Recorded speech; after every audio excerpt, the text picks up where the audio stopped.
Here's Dana Boyd. We all know Dana, and we're all interested in hearing what is exciting to you about the area at the DML conference coming up that you're chairing.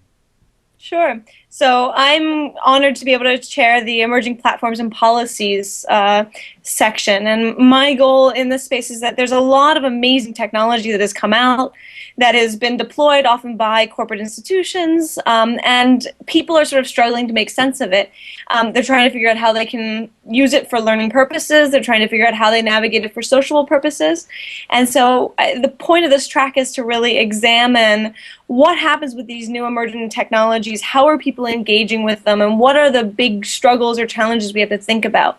So, this includes all of the sort of classic platforms, Facebook, MySpace, Twitter, YouTube, Ustream, these kinds of things that are coming out, and all of the sort of questions of how people are using it, as well as the policy questions, things like safety or privacy, things like security, things like norms, what's socially acceptable, and how are these things configured through the combination of people, their practices, and the technology itself.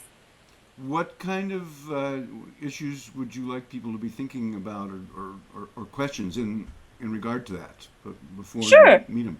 So I guess, it's one of the ways that I've been thinking about it is I've been thinking about some in terms of sort of the privacy and safety questions, right? And, what are the role of educators? What are the role of parents? What are the role of teenagers? Who plays a role in this, especially with regard to youth and learning how to navigate these spaces? So that's one section that I imagine having a great conversation.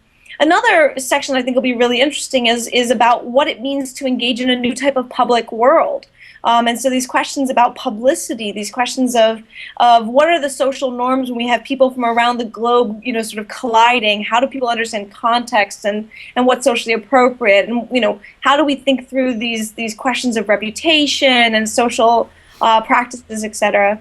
Another big sort of section is around this whole question of user-generated content, right? So all of these tools provide this platform where people can contribute it.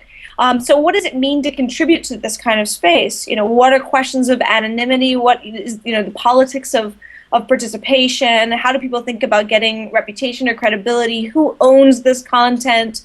How do we think about whether this content is credible? All of these sort of nasty, gnarly questions.